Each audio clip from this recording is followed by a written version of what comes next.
Alors monsieur le ministre président Macky Sall célébré na fan yi ñu génn 10 ans bi mu nekkee ci bopp réew mi ñu dégg leen ñu vanté seen bilan mais ci fan yi itam bi muy rencontré ay ndaw wax na ni location bi mënu ci dara wax na ni itam désormais ku ñu je veux dire ku ñu affecté ci nga bañ ci wàllu kër docteur yat bi dina dal sa kaw discours boobu nan nga ko percevoir est-ce que nekkul aveu d'échec wala est-ce que le président Macky Sall contrôlé na actuellement dëkk bi. bon def naa ni fonctionnaire moom normalement waruñu la affecté nga bañ te boo xoolee toujours ci wàllu médecine bi boo xoolee am na ay régions yoo xam ne muy médecine muy yeneen corps yi d'ailleurs bu ñu fa affecté fonctionnaire dañ koy jàppee sanction donc am na problème à ce niveau-là toujours ci notion wu lan mooy service public. Mais est-ce que ça ne pose pas problème le fait que 10 années après le président revient pour dire que ni désormais ku ñu sanctionné mu mel ni kon pendant tout ce temps problème bi mi ngi fi woon bëgg ko faj wala jotu woon information boobu. Bien évidemment xam nga dama bëgg a ree sax mais mënuma ree parce que le cas est dramatique ba nga waxee xëyu ndaw yi dinañ ci ñu peut-être cherté dund gi bon bu ñu xoolee les promesses yoo xam ne mënoon na ko régler ci wàllum autosuffisance alimentaire wala en tout cas sécurité alimentaire ñu ngi ci nii avec Ukraine bi ak Covid bi ci wàllum santé ci wàllum xëyum ndéw mi ci wàllum discipline parce que président Macky Sall dafa ba muy jël nguur gi nee na moom du bilan matériel la bëgg bilan wu moral construire benn nation fexe ba nga xam ne Sénégal léegi am na ay comportement ak ay jikko ak ay yu bëri yoo xam ne dina fi deñ mais sur ce côté là moom ci wàllu boppam ak événement yi xew nii ça prouve que le bilan est totalement négatif mais boo waxee noonu tamit ñu ne opposant nga moo tax ngay waxee noonu donc voilà mais c'est clair que waxuma ci côté discipline rek discipline nii maanaam xëy aw waxtu def sa liggéey à temps délivrer li nga war a délivrer à temps mais même faits sociaux yu fi xew ñu koy dégg ci réseaux sociaux yi muy impliqué yenn personnalité ci seeni bureau damay junj rek du ma wax mais loolu ça montre à quel niveau ci fan la réew mi daanu moralement mënoo ko imaginer ci yenn réew yi au monde yi xel xalaatu ko kenn sañu ko def ba pare di porter plainte même bu la dalee mais pourquoi Sénégal gii ñu banaliser ko ba nga xam ne tey jii nii yow mi nga xam ne tu es coupable sax tu te sens quelque part victime parce que mentalité wu service public dafa nekk mentalité boo xam ne bind naa ko ci téere ne dafa am esprit de prédation maanaam ñu bëri dañu toogee fi ñu toog dañu jàpp ni que ñoom lekkukaay la loolu président Macky Sall xam na ko inspection générale d'État xam na ko OFNAC xam na ko et pourquoi ñu bëgg a isoler ay corps ne médecins yi personnel soignant yi wala policiers yi ñoom nañu intact ci loolu ñeneen ñi nañu def lu leen neexee gars yi di jaay terrain yi di signer di enrichir di def lu leen neex ñeneen ñi nekk fële di nekk ay saint te ñu bokk même dëkkandoo ay même koñ seen i doom di fréquenter les mêmes trucs bu yàggee mais ku nekk ci hôpital bi tamit bu ñu arrêté wul mentalité boobu tey ne man fi ma nekk comme disent nos amis ivoiriens la chèvre ne peut brouter que là où elle est attachée. D'accord.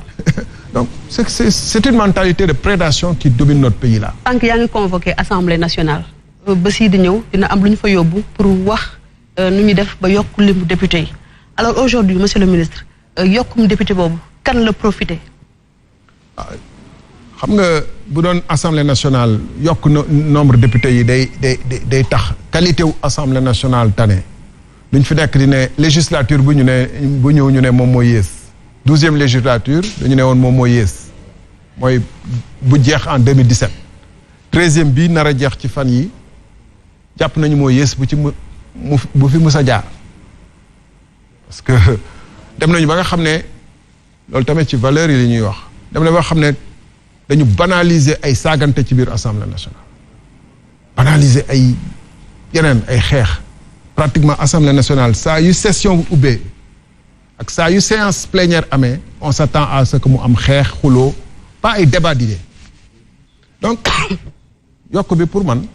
yokk politicienne la rek normal c'est nag bu ñu créer beneen département mënoon nañu trouver beneen clé de répartition mais yokk politicienne nañ ci mais xam nga assemblée bu ñuy séntu mu noon nekk mooy li may wax nii xam nga tey boo demee ci béykat yu nekk yi ci zone des Niayes de Dakar à Lompoul ñu ngi joytu ci wàllum mbéy mi mbéyum noor gi maraîchage bi ñu ngi ciy joytu lu bëri ci wàllum njëg importation yi boo demee dañ lay wax sax léegi avant dañ daan importer ay produits comme ay oignon wala ay extra léegi dañuy importer ay producteurs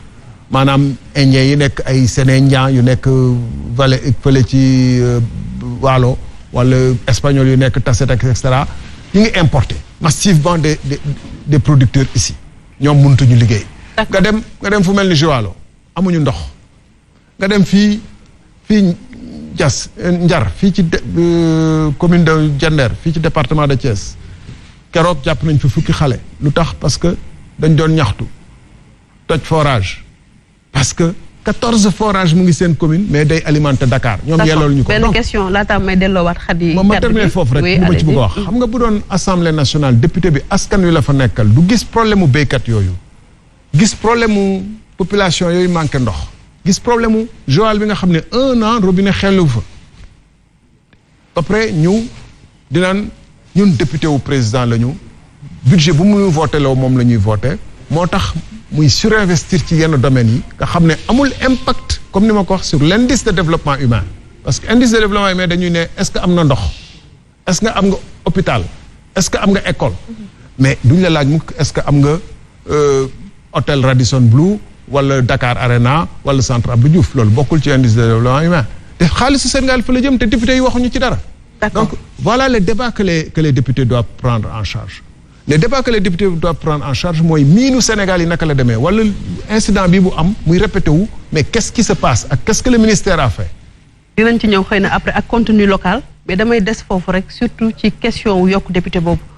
on ne sent pas trop l'opposition dañu jël question bi rek jëlax ko pouvoir bi comme pouvoir bi moo leen ko bëgg exiger alors que loi bi li mu wax dafa leer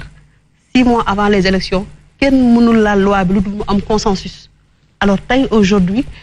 opposition bi dafa benn dafa nekk ci benn clair obscur. ci naka. parce que waxuñ ci kaw de façon officielle que ne ànduñu ci lu ci bëri te pourtant bu leen ministre bi woowee dañuy dem di bokk ci rencontre ak ci waxtaan yi. xam nga opposition d'abord c'est bu ñu jël opposition bi rek daf ko benn